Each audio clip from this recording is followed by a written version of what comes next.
तर आज मला वाटलं आज मला काही कामच नाही, पण शेतकऱ्याला काम करी नसेल असं होऊ शकत नाही.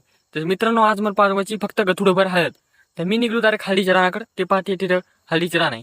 तर हळदीच्या रानात आलो. ही पहा, ही आपली गथुडभर हळद आहे. तर ही हळद आपल्याला पातळ करायची आहे. त्याचबरोबर बंडे जाऊन टाकलेत, कारण की बंडे खूप वाळले होते, काळे भोर करून टाकले. मग या दाताने हळद पांगवली म्या. पण मग मला लक्षात आलं की हळद तर पांगवली, पण कुठं पातळ झाली कुठं दाट झाली. मग ही समधी ओके मध्ये केली.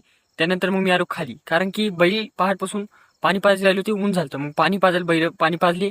त्यानंतर पाणी पाजल्यानंतर बैलाला खायची वैरायची बी सोय लावायची होती. व त्याचबरोबर बैल असा पाणी प्यायला लागला आज की पाहायचंच काम नाही, कारण की बैलाला पहाटपासून पाणी पाजलं नाही व ऊन बी खूप तपलं. त्यामुळे बैलानं कमीत कमी 2 टोपले पाणी प्यायला असं पहा, ते बी मोठा. मग ते पाणी प्यायल्यानंतर बैलाला रानात नेऊन बांधलं. त्याला हिरवा चारा टाकला कालचा. मग मी म्हणलं गोरं बी आपल्या गोऱ्याला कुठतरी खुटा ठोकून बांधा.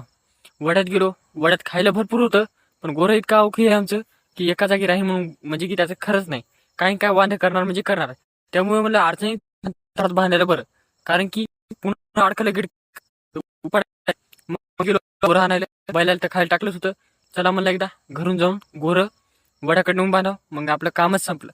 पण त्यानंतर गोरं तर पहा तिथेच उड्या मारायला लागलं. मला आता गोरं एकदा बांधायच्या आणि एकदा पाणी टाकून पाहावं, म्हणजे डबल डबल आपल्याला